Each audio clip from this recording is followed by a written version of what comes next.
नमस्कार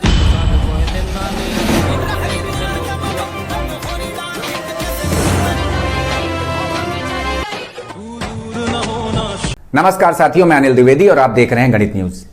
आज हम बात करेंगे कांवड़ यात्रा की और समझेंगे कुछ विशेष परिस्थितियां जो शांतप्रिय भोलेनाथ के भक्तों को उग्र करने का प्रयास करती हैं।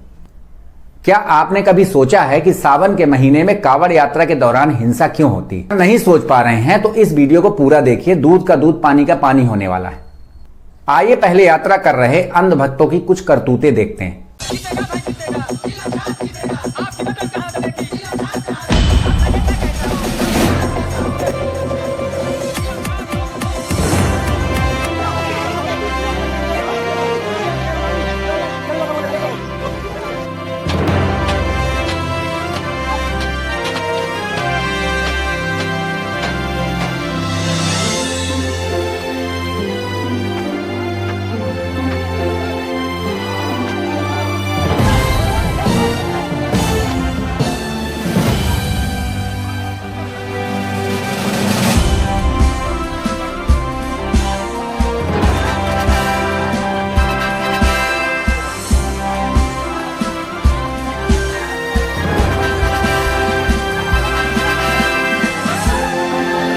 मैं उनके जल को खंडित करके गया हूँ। अच्छा। जबकि मेरी गाड़ी किसी से नहीं लगी, ना ही मैंने किसी को कुछ कहा, ना मैंने किसी को हॉर्न मारा, ठीक है। लेकिन उन्होंने मेरे को ना कोई कुछ पूछा, ना कुछ गिना, और गाड़ी मेरी वहां जाम में जब इन्होंने चक्का जाम कर दिया वहां रुकवा के, और मेरे को बहुत बुरी तरीके से पीटा है।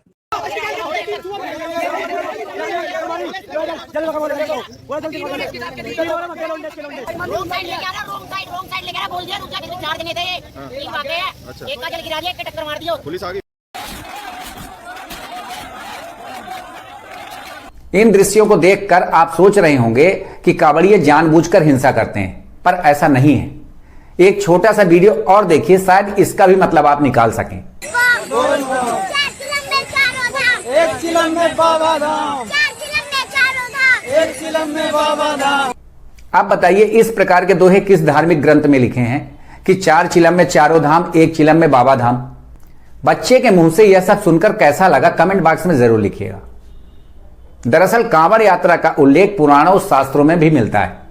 शिव भक्त कांवड़िये गंगा जल लेकर शिवलिंग पर चढ़ाने के लिए लंबी दूरी तय करते हैं। यह यात्रा भक्ति भाव और श्रद्धा का प्रतीक मानी जाती है। यह उन भक्तों की आस्था का परिचायक है जो कठिन से कठिन परिस्थितियों में भी अपने भगवान के प्रति अडिग रहते हैं। लेकिन इस धार्मिक और सांस्कृतिक आस्था के बावजूद कांवड़ यात्रा के दौरान हिंसक घटनाओं का बढ़ना चिंताजनक है। सवाल उठता है कि एक धार्मिक यात्रा जो शांति और भक्ति का प्रतीक है, हिंसा का कारण कैसे बन सकती है? कांवड़ यात्रा के दौरान हिंसा और अराजकता की घटनाएं बढ़ती जा रही हैं। कई बार कांवड़ियों द्वारा कानून तोड़ने, सड़कें जाम करने और आम जनता को परेशान करने की घटनाएं सामने आ रही हैं। हाल ही में कुछ घटनाएं चर्चा में रही हैं, जहां कांवड़ियों ने तोड़फोड़ की, दुकानों पर हमला किया और स्थानीय निवासियों के साथ झगड़े किए।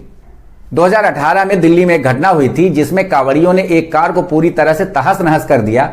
कार चालक के साथ हुई मामूली बहस ने हिंसक रूप ले लिया और कांवड़ियों ने कार पर हमला कर दिया। इस घटना ने राष्ट्रीय स्तर पर सुर्खियां बटोरी और कांवड़ यात्रा के दौरान बढ़ती हिंसा पर सवाल भी उठाए गए। 2019 में उत्तर प्रदेश के बुलंदशहर में कांवड़ियों ने पुलिस कर्मियों के साथ मारपीट की और कई वाहनों को नुकसान पहुंचाया। यह घटना तब हुई जब पुलिस ने कांवड़ियों को नियमों का पालन करने के लिए कहा। यह घटना भी पूरी तरह विवादास्पद रही और प्रशासन की भूमिका पर सवाल भी उठे। कांवड़ यात्रा के दौरान हिंसा के कई संभावित कारण हो सकते हैं, जैसे लंबी दूरी की पैदल यात्रा और कड़ी धूप में चलने के कारण कांवड़िये थकान और तनाव महसूस कर सकते हैं। यह थकान और तनाव कभी कभी आक्रामकता में बदल जाती है। कई बार प्रशासनिक व्यवस्था की कमजोरी, बुनियादी सुविधाओं की कमी भी हिंसा का कारण बनती है। जब लाखों लोग एक साथ यात्रा पर निकलते हैं तो उनकी सुरक्षा और सुविधाओं का ध्यान भी रखना जरूरी है। भीड़ का अपना एक मनोविज्ञान है। जब बड़ी संख्या में लोग एक साथ होते हैं तो भीड़ का मनोविज्ञान अलग होता है। भीड़ में एक व्यक्ति का व्यवहार दूसरों पर प्रभाव डालता है और कभी कभी हिंसा का कारण भी बन जाता है। धार्मिक यात्रा के दौरान कई कांवड़िये इतने भावुक हो जाते हैं कि अपने गुस्से और आवेग पर काबू नहीं रख पाते। यह धार्मिक उन्माद भी हिंसा का कारण बनता है। हिंसा की घटनाओं को रोकने के लिए प्रशासन और समाज दोनों की महत्वपूर्ण भूमिका है। प्रशासन को चाहिए कि वह कांवड़ यात्रा के दौरान उचित व्यवस्था करे और कांवड़ियों की सुरक्षा और सुविधाओं का पूरा ध्यान रखे। इसके अलावा कांवड़ियों को भी चाहिए कि वे कानून का पालन करें और अपने धार्मिक कर्तव्यों को शांति और सम्मान के साथ निभाएं। यात्रा के दौरान भोलेनाथ के दूतों के तोड़फोड़, आगजनी आदि पर आपकी क्या राय है? कमेंट बॉक्स में जरूर लिखिए। इसी तरह की जानकारी पाने के लिए हमारे इस चैनल को सब्सक्राइब कीजिए। नमस्कार।